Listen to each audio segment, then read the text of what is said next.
भिड बिथोलियो के भिड बिथोलियो नि त अनि आने यता भिड बिथोलियो के केटाहरूले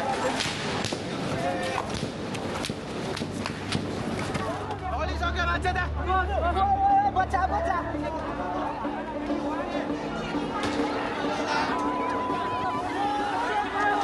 यस्तो छ पुलिसले लुक एट दिस यतिसम्मको लापरवाही गर्नुहुन्छ त है सरकारले। नेपाल 2082 साल भदौ 23 गते काठमाडौँका सडकमा जेनजी प्रदर्शनकारी परिवर्तनको माग गर्दै उत्रन्छन्, तर तिनीमाथि अश्रु ग्यास र गोली प्रहार गरिन्छ। त्यसपछिका केही घण्टामा स्कुल ड्रेस लगाएका एक किशोर सहित 19 जना नेपाली युवा आफ्नै सुरक्षाकर्मीले हानेको गोलीबाट मर्छन्।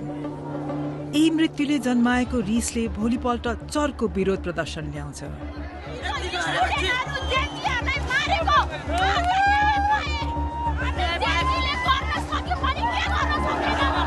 यसपटकको रिस नियन्त्रण गर्नै नसकिने बन्छ।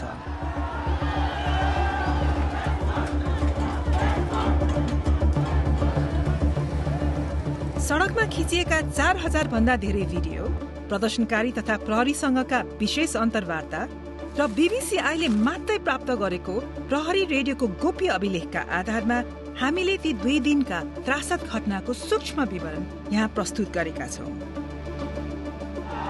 हामीले नेपालको शासक वर्गले कसरी यस प्रदर्शनमाथि नियन्त्रण गुमाए भन्ने खुलासा गरेका छौं। गोली हान्ने आदेश कसले दिएको थियो र परिवर्तनका लागि व्याकुल युवा पुस्तालाई नेपालका प्रहरी, सेना र राजनीतिक कर्मीहरूले कसरी निराश बनाएका थिए भन्ने सोधेका छौं।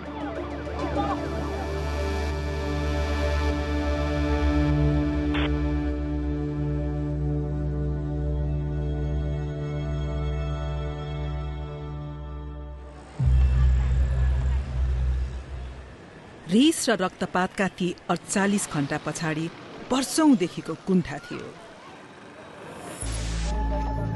1 दशक लामो सशस्त्र द्वन्द्वपछि 2064 सालमा नेपालले राजतन्त्र हटायो।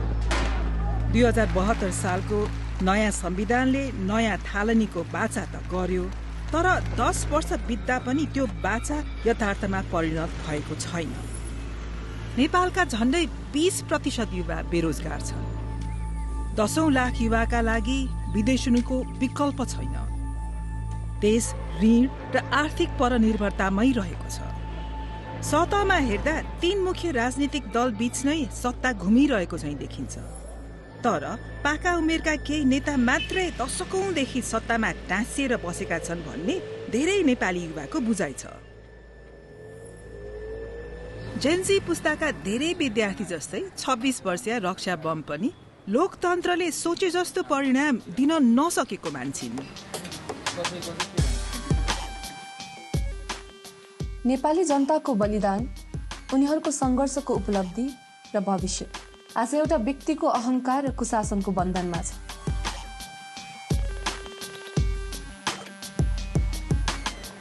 देखिको हामीले जुन अनुहारहरू रिपिटेडली हेरिरहेका थियौँ, ती अनुहारहरूले हामी प्रति गरेको जुन व्यवहार थियो त्यसप्रति हामी एकदमै आजित भइसकेका थियौँ कि हाम्रो पुस्ता भनौँ न अझै, किनभने उहाँहरूले सडकमा के भइरहेको छ, सडकको आवाज के हो भनेर बुझ्नै खोज्नु भएन कहिले पनि।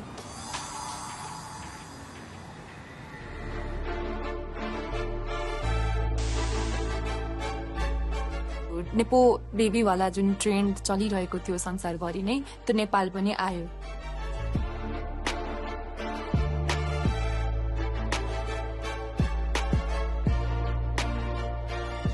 हाम्रो नेताहरूको जीवनशैली, उहाँहरूको छोराछोरीको जीवनशैली र हामी आम जनताको जीवनशैलीमा चाहिँ यत्रो ठुलो असमानता रहेछ।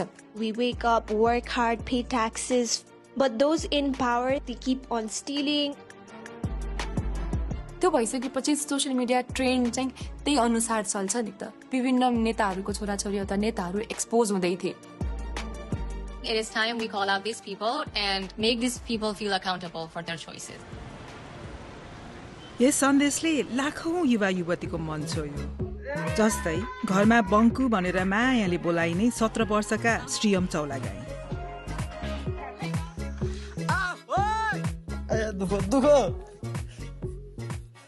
उनीसँग आमा बुवा गंगा कार्की र गणेश चौलागाईलाई अचम्म पार्ने राजनीतिक छेद थियो। म यसो कुरा घरमा गर्थेँ नि, आज यस्तो भयो उस्तो भयो, के बाबा कुरा गर्नुहुन्छ यस्तो कुराहरू, होइन यस्तो कुरो नगर्नु, यिनीहरू सबै फडा हुन्, फडा खाइसके देश सकिसक्यो भन्ने खालको कुरो चाहिँ गर्थ्यो। उसले हरेक न्युज हेर्दो रहेछ क्या, उसले त्यो कुरो मलाई थाहा थिएन, मभन्दा धेरै अपडेट हुँदो रहेछ न्युज हेर्न। अनलाइन विरोधको आवाज चर्केको देखेर आत्तिएको सरकारले भदौ 19 गते एक कठोर निर्णय लियो। Now, news from Nepal, the country has cracked down on a number of social media platforms, including Facebook, YouTube, Instagram, X, LinkedIn. Last night, poof, the platform it's all gone. इन्टरनेटमा यो छलफल डढेलो झैं फैलिरहेको थियो। We have so many problems in Nepal, but they think, yeah, let's ban social media. Yeah, that's going to fix the country. Yeah, why are these idiots running the country? Doesn't that seem like a coincidence? It feels kind of shady. Like the platform that people used to criticize the rich spoiled kids just got banned right when it was starting to trend. तर नेपालको राजनीतिक संस्थापन यथार्थलाई नकार्नमै व्यस्त थियो। के हामी जनताबाट अलग थलग भएका हौं? जनताको समर्थन हामीबाट अलग भएको हो? सही निस्कियो कि हामी जनताका बीचमा आशाका केन्द्र। यस्ता भाषण चलिरहे पनि स्थिति धेरै बदलिसकेको थियो। सरकारी प्रतिबन्धका बावजुद जेनजीले ह्याशट्याग र मीम शेयर गर्न तथा भ्रष्टाचार र कुशासन बारे रिस व्यक्त गर्न डिस्कॉर्ड र टिकटक जस्ता अरू मञ्च भेटाए। Sri Lanka did it, Indonesia did it. Of course we are Nepali, we are Gorkhalis, we also can do it, guys. Let's raise our voice together. केही दिनभित्रै देशव्यापी विरोधका योजना फैलिसकेका थिए।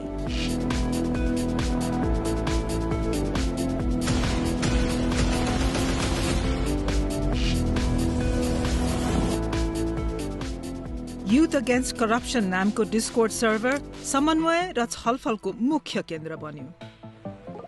आयोजक बीच भेला हुने ठाउँबारे सहमति हुन्छ। बिहान 9 बजे माइतीघर मण्डाला, काठमाडौँ।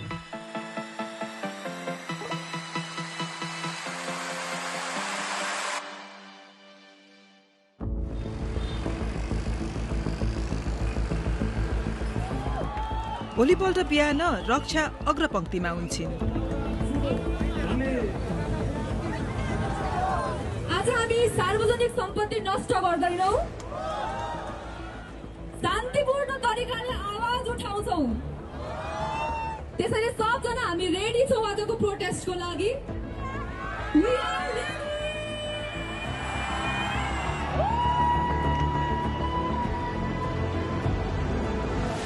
10:30 बजेतिर भीड मदन भण्डारी सडक हुँदै पूर्व लाग्छ। सरकारी गुप्तचर निकायले 3000 जति प्रदर्शनकारी आउने अनुमान गरे पनि 10,000 मानिस आइपुग्छ। आफूलाई सुरक्षित राख्नेछ भन्ने विश्वासमा कतिले स्कुल युनिफर्म लगाएर आएका छन्।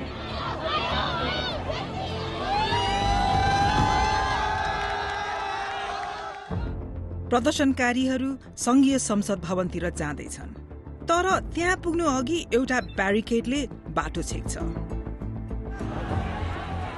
करिब 200 प्रहरी र हजारौं प्रदर्शनकारीहरू आमुने सामुने छन्। त्यहाँको माहौल फेरिन थाल्छ।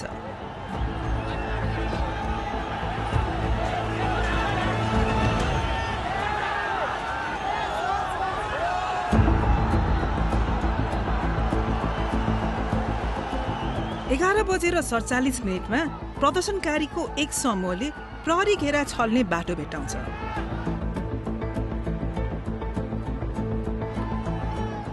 हक्क नबक्क भएका प्रहरी ब्यारिकेड छोडेर भाग्छन्।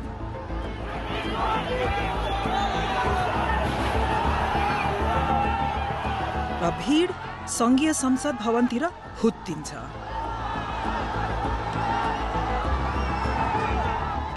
आयोजकहरूले शान्तिपूर्ण प्रदर्शन आह्वान गरेको भए पनि प्रदर्शन अस्तव्यस्त हुन्छ।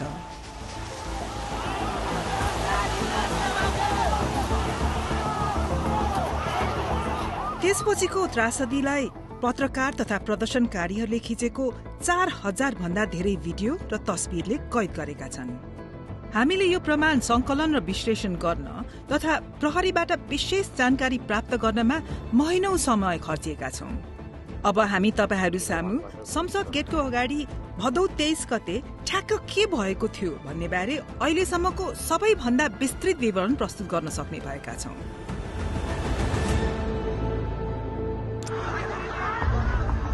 11:58 प्रदर्शनकारी र हतियारधारी प्रहरीहरू आमुने सामुने हुन्छन्।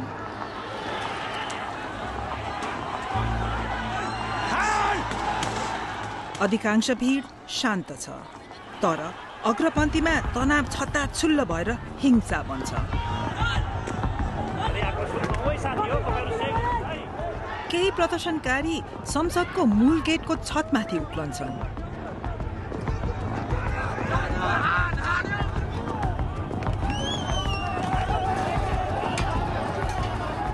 सवा 12 बजे एक समूहले पर्खाल तोड्छ।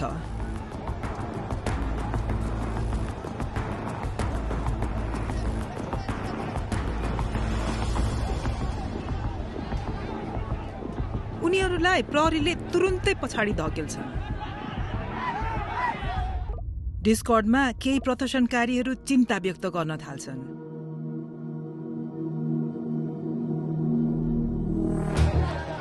भीडमा हामी श्रीयमलाई देख्छौं। आफ्नी आमाले नजाऊ भन्दा भन्दै यहाँ आएका छन्। जान्छु भनेर अघिल्लै दिन उसले भनेको थियो, भन्न चाहिँ नभनेको होइन। किन जानु पर्यो, यस्तोमा के हुन्छ, पर्दैन जान भनेर भने। अनि अब हामी जेन्जी केटाकेटीको ड्रेसमा जान्छौँ, हामी माइनरलाई कसैले हात पनि लाउँदैन। उनले भ्रष्टाचार विरुद्ध युवाहरू लेखिएको ब्यानर बोकेका छन्, तर सबैजना उनी जस्तै संयमित छैनन्।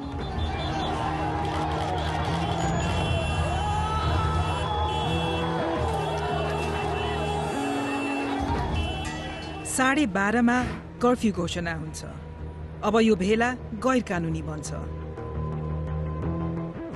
फोनमा कुरा फैलिन्छ।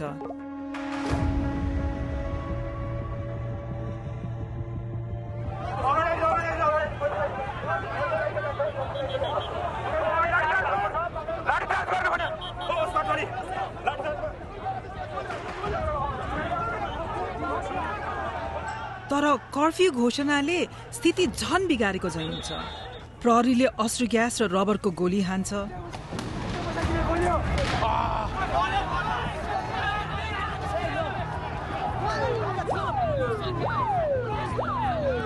तर उनीहरूको कारबाही अस्तव्यस्त छ। केही प्रहरीले त प्रदर्शनकारी माथि उल्टै ढुङ्गा प्रहारसम्म गर्छन्। गेट घरमा आगजनी भएको देखेर अत्तालिएका अधिकारीहरूले आफ्ना वरिष्ठहरूसँग घातक गोली प्रयोग गर्ने अनुमति मागे।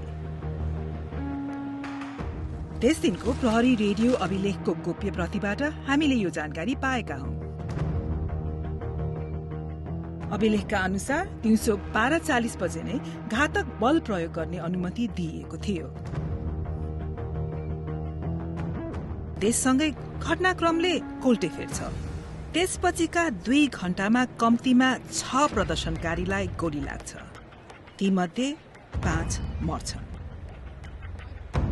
अब हामी घटनाक्रमलाई बिस्तारै हेर्दै ती गोली प्रहारका विस्तृत विवरण देखाउनेछौं। पहिलो गोली प्रहार संसद परिषदको कुनामा हुन्छ। पीडित 34 वर्षे विनोद महर्जन हुन्। त्यस गोली प्रहारका कुनै भिडियो हामीले भेटेनौं, तर 1:15 बजे टाउकोमा गम्भीर चोट लागेका विनोदलाई बोकेर लैजाँदै गरेको देख्छौं। पछि अस्पतालमा उनले ज्यान गुमाउँछन्। गोली प्रहारबारे खबर डिस्कोर्डमा तुरुन्तै फैलिन्छ।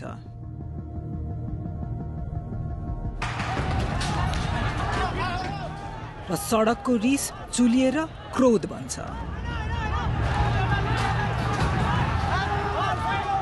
प्रहरी अलमल्ल बनेको छ। एउटा समूहलाई गेट बाहिर चेपुवामा बारिएको छ।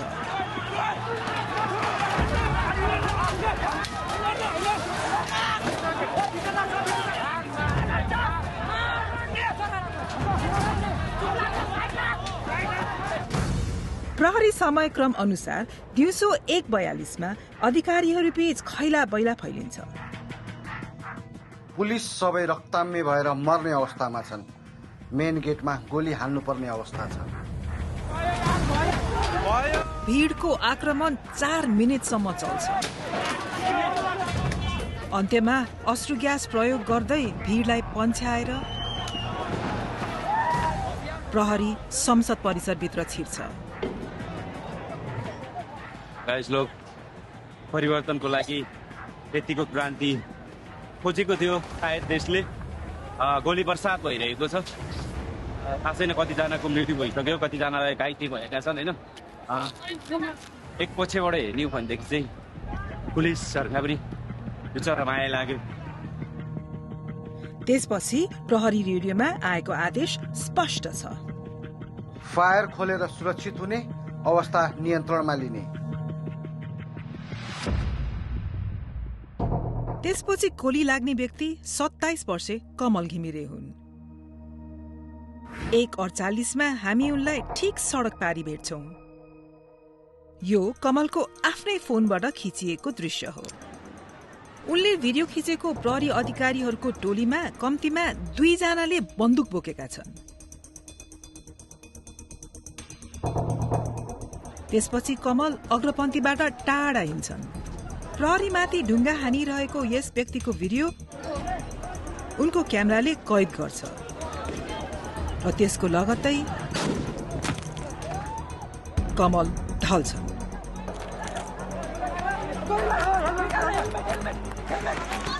हामीले यही घटना अर्को दृष्टिकोणबाट पनि भेटेका छौं। कमल यहाँ छन्, ढुङ्गा हानिरहेका व्यक्ति र कमललाई गोली लागेको क्षण। उनको मेडिकल रिपोर्टका अनुसार गोली उनको बायाँ काखी मुनिबाट घुसेर पिठ्यूबाट बाहिर निस्केको थियो। गोली ठ्याक्क कसरी आइपुग्यो भन्ने यकिन नभए पनि कुन दिशाबाट हानिएको हो भन्ने चाहिँ देख्न सकिन्छ। त्यसले कमल घिमिरेले केही क्षण अघि मात्रै भिडियो खिचेको प्रहरीकै समूहतिर संकेत गर्छ। कमलको मेरुदण्डलाई गोलीले केही मिलिमिटरले मात्रै नछोएको थियो। उनी बाँचे। झन्डै त्यही क्षणमा त्यहाँबाट 200 मिटर पश्चिममा अर्का युवालाई गोली लाग्छ। यी हुन् त्यसै दिन केही बेर अघि देखिएका 22 वर्षे रसिक खतिवडा।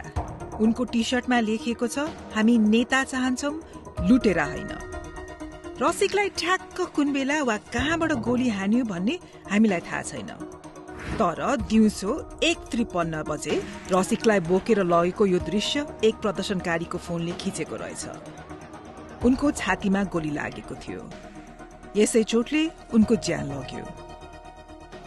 उनी 22 वर्षका थिए।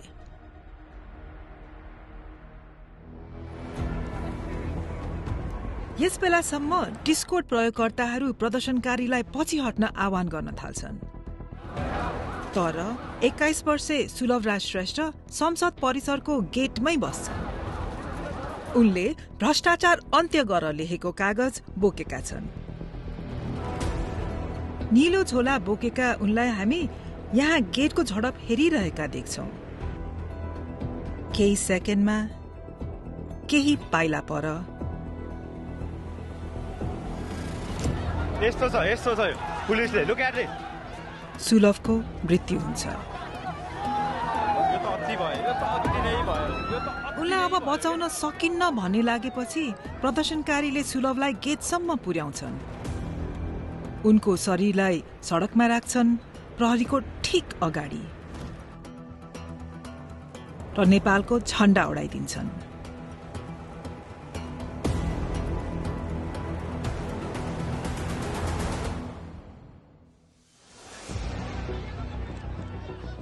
यस गोली प्रहारका प्रत्यक्षदर्शी मध्ये थिए स्कुल ड्रेस लगाएका 17 वर्षीय किशोर श्रीयम चौलागाई। केही मिनेटपछि चोकको अझै नजिक श्रीयम फेरि देखिन्छन्। उनको अगाडि प्रदर्शनकारीको एउटा समूह प्रहरीमाथि ढुङ्गा हान्दैछ।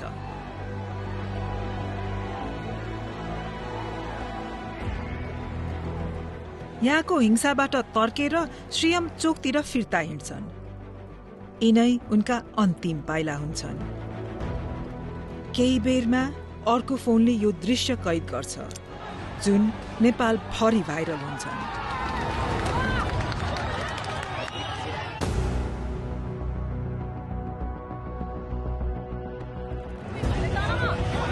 टाउको पछाडि लागेको गोलीको चोटबाट धेरै रगत बगिरहेका श्रीयमलाई बोकेर सडक पारी लगिन्छ।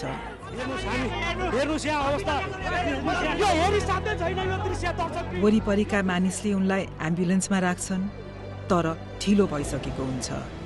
राष्ट्रिय ट्रमा सेन्टरमा आइपुग्दा श्रीयमको मृत्यु हुन्छ। भदौ 23 गते संघीय संसद बाहिर गोली प्रहारबाट मारिने व्यक्तिहरूमध्ये उनी सबैभन्दा कम उमेरका हुन्।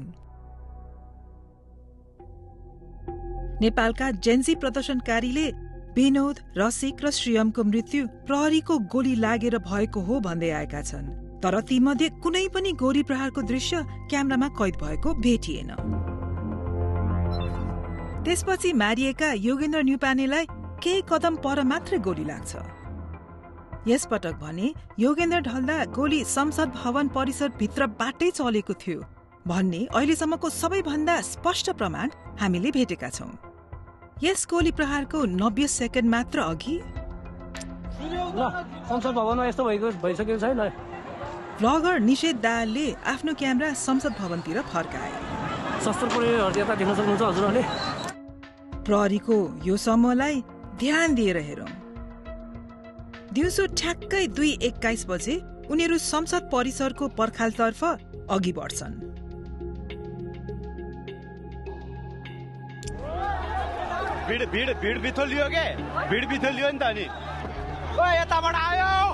केही सेकेन्ड पछि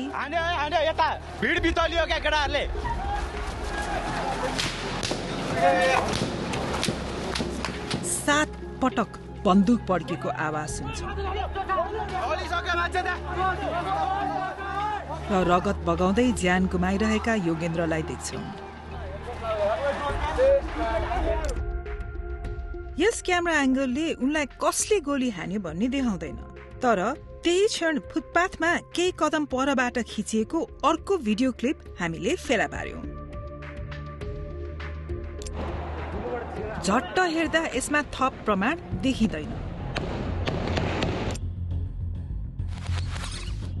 तर जुम गरेर हेर्ने हो र फुटेजलाई स्थिर बनाउने हो भने गोली चलेको स्पष्ट देख्न सक्छौं।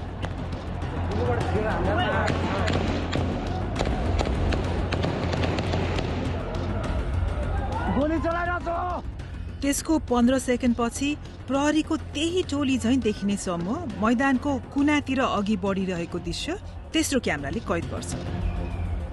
प्रहरीले संसद परिसर भित्रबाट गोली प्रहार गरेर निहत्था प्रदर्शनकारीलाई मारेका थिए भन्ने संकेत गर्ने यही नै हामीले भेटेको सबैभन्दा स्पष्ट प्रमाण हो। प्रदर्शनकारी जहाँ लुक्न सके त्यही लुके। चोटका कारण योगेन्द्रको मृत्यु भयो। उनी 24 वर्षका थिए। बीबीसीले विश्लेषण गरेका भिडियो फुटेजमा न त योगेन्द्रलाई न अरू कुनै पीडितलाई कुनै प्रकारको हिंसात्मक गतिविधिमा लागेको देख्न सकिन्छ। आधिकारिक तथ्याङ्कका अनुसार भदौ 23 गते भएको विरोध प्रदर्शनमा 19 जना युवाले ज्यान गुमाए। थप 300 घाइते भए।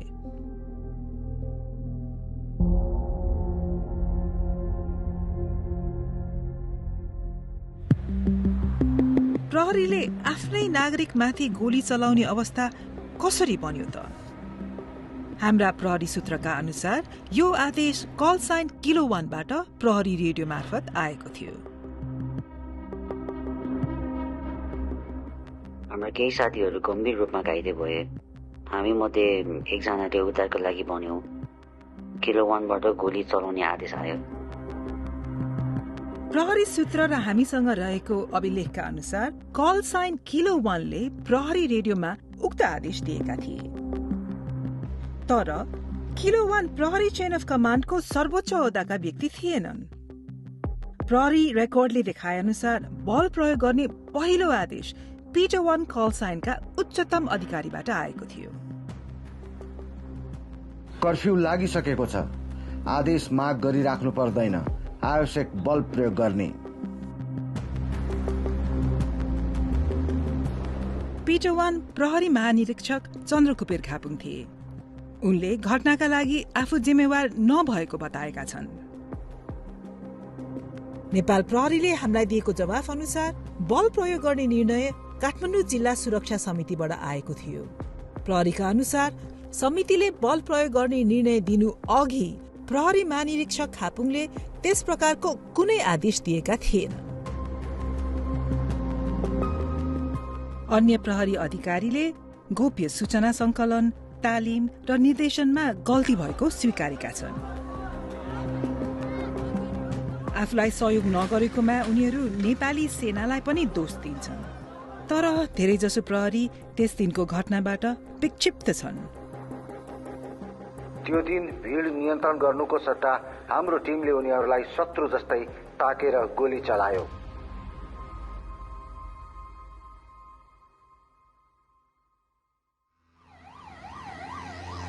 त्यस दिन अबेज श्रीयमका बुवालाई कुनै बुवा आमाले नचिताउने फोन कल आयो। त्यसो त बङ्कुलाई ट्रमामा ल्याएको रहेछ, ट्रमामा आउनु पर्यो तपाईँ भन्नु। एक ठाउँमा अलिकति भिडभाड थियो क्या, गेटदेखि अलिकति ओरा के को भिडभाड रहेछ भने यसो उठेर हेरेको त नेम लिस्ट टाँसेको रहेछ। 1 नम्बरमा श्रेम चौलागाई भनेर।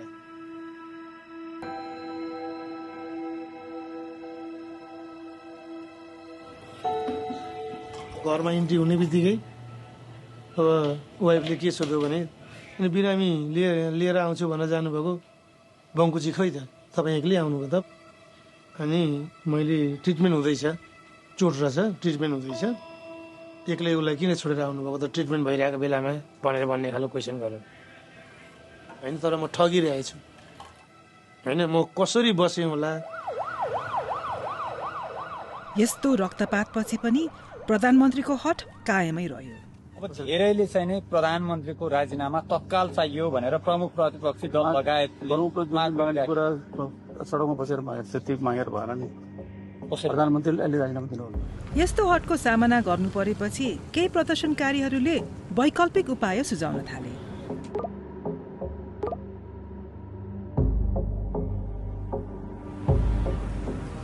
त्यो रात चाहिँ कहिले बिहान होला र कहिले फेरि यो सरकार विरुद्ध यसले उचालेको कदम विरुद्ध फेरि सडकमा जान पाइएला भन्ने बिहानको प्रतीक्षामा थिएँ म।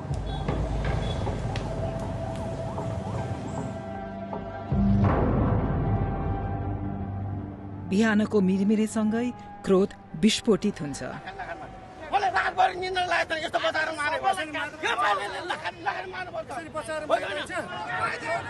सुरुमा प्रशासनसँग एउटा योजना थियो। नियमित प्रहरी इकाइहरूले भिड नियन्त्रण गर्ने, तिनलाई सशस्त्र प्रहरीले सघाउने र सेना स्ट्यान्ड बाईमा बस्ने।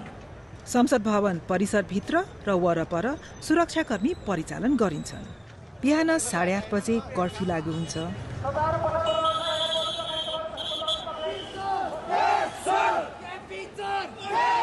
तर भिड पछाडि हट्दैन। आज पनि रक्षा भिड बीच नै छिन्।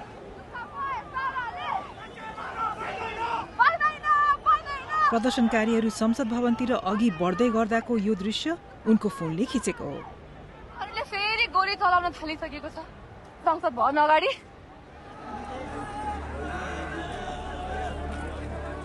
9 बजेसम्म त अवस्था निकै बिग्रिन थाल्छ। भिड आक्रामक बन्छ।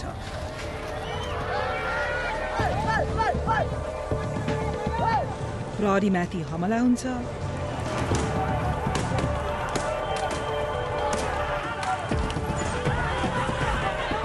राजनीतिक नेताहरूको घरमा तोडफोड हुन्छ। सरकारी भवन जलाइन्छन्।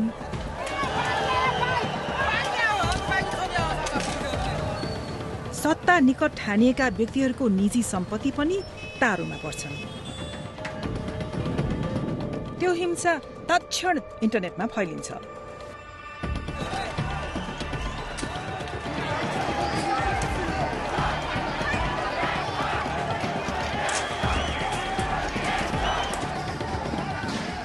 प्रहरीभन्दा धेरै ठूलो छ। प्रहरीको उपस्थिति पातलो छ। सशस्त्र प्रहरी बल र नेपाली सेनाबाट पाइने भनिएको सहयोग कहिले नआएको प्रहरी अधिकारीहरू बताउँछन्। दिउँसो 1 बजेतिर प्रहरीले भिडलाई नियन्त्रण गर्ने प्रयास त्यागेको चाहिँ देखिन्छ। 2 नम्बरमा आफ्नो हतियार त्यसपछिबाट आएर सञ्चार सेट, त्यसपछिबाट भेहिकलहरू र आफ्नो सेफ्टी, आफ्नो टोलीको सेफ्टी गर्ने, यति हो। यति दुईटा कुरा मेन प्रायोरिटीमा राखेर काम गर्ने। इन्टरनेटमा राखिएको तर केही बेरमै हटाएको यो भिडियोमा प्रहरीलाई आफ्नो सुरक्षालाई प्राथमिकतामा राख्न भनेको सुन्न सकिन्छ। कन्टेन गर्न सकिन्छ, रोक्न सकिन्छ भन्यो भने सेलहरू प्रयोग गर्ने, तपाईँ आफ्नो सेफ्टीको ख्याल गर्ने। जस्तो मैले पाउनु भएको छ यो अल स्टेसन भिडियो कन्ट्रोल।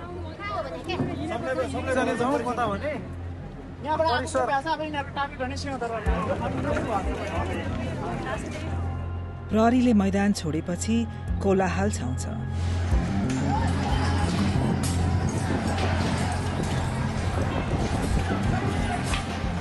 सुरक्षा हटाइएपछि संघीय संसद भवनमा भिडले कब्जा गर्छ।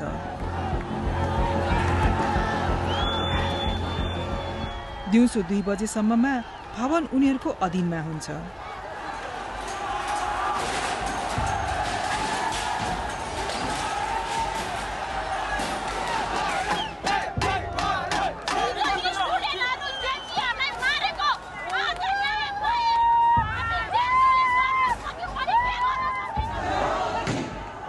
केही मिनेटमै भवनमा आगो लगाइन्छ।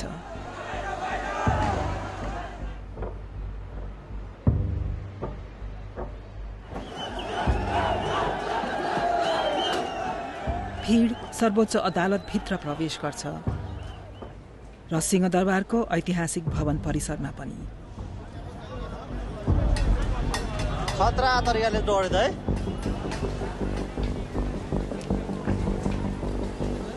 आकाशमा सेनाका हेलिकप्टरले फन्को मार्छन्। आगजनी गरिएका भवनहरूबाट नेताहरूलाई उद्धार गरेर सुरक्षित स्थानतर्फ लैजान्छन्।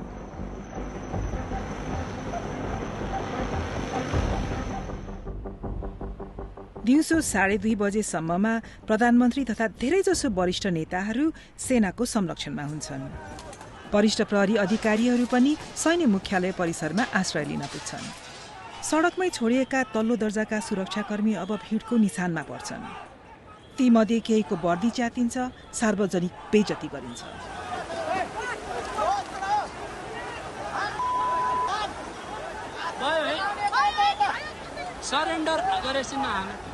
एक कनिष्ठ अधिकारीले आफूलाई कमान्डरहरूले अल्पत्र पारेको महसुस भएको बताए।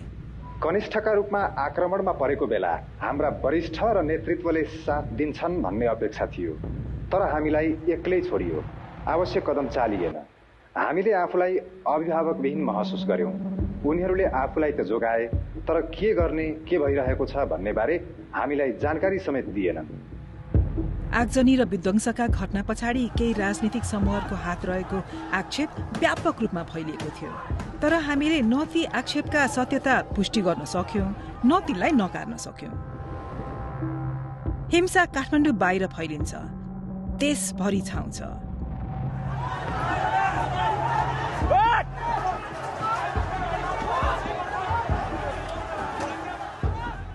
भदौ 24 गते दिउँसो प्रधानमन्त्री केपी शर्मा ओलीले राजीनामा दिन्छन्।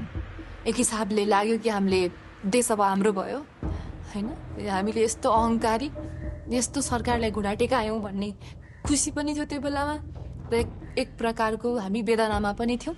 हामीले आर्मीलाई रिक्वेस्ट गर्यौं, प्लिज है अब यस्तो तपाईहरूले रोकिदिनुहोस्, तपाईँले कन्ट्रोल गरिदिनुहोस् भन्ने खालको, यो पिस मेन्टेन गरिदिनुहोस् भन्ने खालको आग्रह गर्यौं।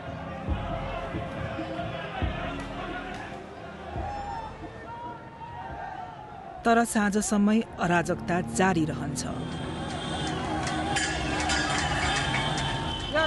मैले हो, यो नेपाल हाम्रो यो नेपाल, कसैले केही गर्न सक्दैन। रात पर्दासम्म सयौं भवनहरू जलिरहेका हुन्छन्।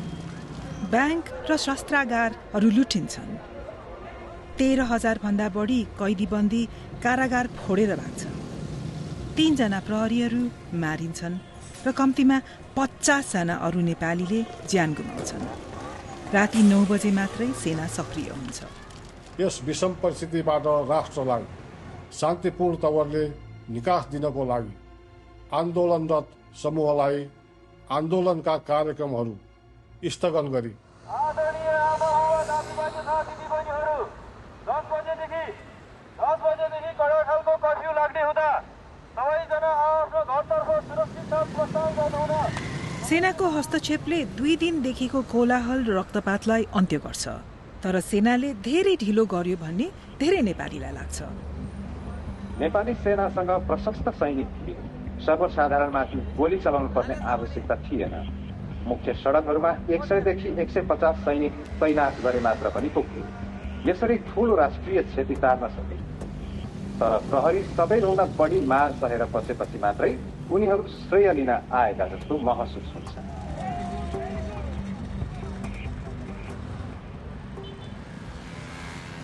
डिस्कोर्डको च्यानलमा अब 1 लाख भन्दा बढी मानिस थिए।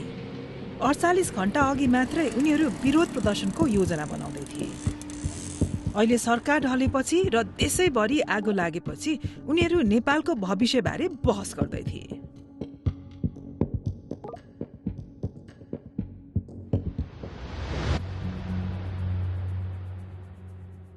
Sushila Karki, a former Supreme Court Chief Justice, was sworn in after protesters forced her predecessor from office. सेनाले लागू गरेको शान्ति कायम रह्यो। भदौ 27 गते नेपालले नयाँ प्रधानमन्त्री पायो। नेपाल हाँक्ने पदमा प्रथम महिला। उनको मुख्य जिम्मेवारी नयाँ निर्वाचन र भदौ 23 र 24 गतेका घटनाबारे अझैसम्म जारी छानबिनलाई सम्पन्न गराउने। यस छानबिनको केन्द्रमा एउटा सरल प्रश्न छ। देशलाई नै आगो लगाउने गरी भएको हत्याको जिम्मेवार को हो? चेन अफ कमान्डमा रहेका मुख्य व्यक्तिहरूले अहिले एक अर्कालाई दोष लगाइरहेका छन्। हाम्रा स्रोतका अनुसार बल प्रयोग गर्ने आदेश नेपाल प्रहरीका सर्वोच्च अधिकारीबाट आएको थियो, कल साइन पिटो 1, तत्कालीन आइजिपी चन्द्रकुबेर खापुङबाट। तर खापुङले जोड दिन्छन् कि त्यसबेला सुरक्षाको जिम्मा काठमाडौँका प्रमुख जिल्ला अधिकारी छविलाल रिजालको थियो। रिजालले घटनाबारे जिम्मेवारी लिन अस्वीकार गरेका छन्। गृहमन्त्री रमेश लेखकले पनि कुनै जिम्मेवारी स्वीकारेका छैनन्। तत्कालीन प्रधानमन्त्री केपी ओली समेत आफूले कुनै गल्ती गरेको मान्न तयार छैनन्। अनि जिम्मेवार हुनुपर्छ भने कुन देशमा जिम्मेवार को होस्? रङ्गभेदका कारणले घाँटी थिचिएर मर्दा राष्ट्रपति जिम्मेवार हुन्छ कि? प्रहरी र नेताले जिम्मेवारी पन्छाइरहँदा घटनामा ज्यान गुमाएका व्यक्तिका परिवार शोकमा डुबेका छन्।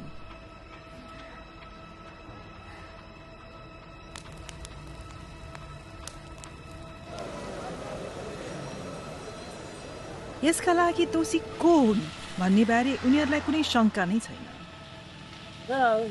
सबभन्दा हाम्रो चाहिँ दोषीलाई कारबाही हुनुपर्छ हैन, मेरो भनाइ चाहिँ त्यही हो। तपाईहरुले को दोषी देख्नु भएको छ तपाईहरुको नजरमा? 3 करोड नेपालीलाई फर्लङ्ग थाहा छ कि दोषी को हो भनेर अहिले नाम हामीले किटान गर्नुपर्ने आवश्यकता पनि छैन। अघिल्लो सरकारले मचाएको यो सबै वितण्डा हो हैन। त्यो सरकारमा लिड गर्नेहरू को थिए ती सबै दोषी हो।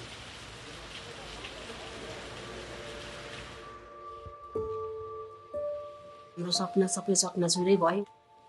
उनीहरूको लागि त एउटा विद्यार्थी गयो, हाम्रो लागि त एउटा संसारै गयो। भित्री मलाई रुनै आउँदैन क्या, मलाई गफ गरिराख्न मन लाग्छ क्या, यहीँ छ भन्छु अनि म उसँग गफ गरिराख्छु। कतिखेर आउँछ छिटो आइज, मेरो मनमा त्यही मात्रै घुमिरहेको छ। स्कुलको ड्रेसमा मात्रै झन्झल्को आउँछ, ब्याग बोकेर आइपुग्छ भनेर। मैले त छैन भनेर मैले एक्सेप्ट पनि गरेको छु। अस्ति एक दिन सपना देखेको थिएँ, भगवान्सँग दुईटा हात थापेर मागेको थिएँ, यसरी आइजन भन्दै यसो गर्थेँ, मागेको थिएँ। त्यसरी आएको त हुन्थ्यो।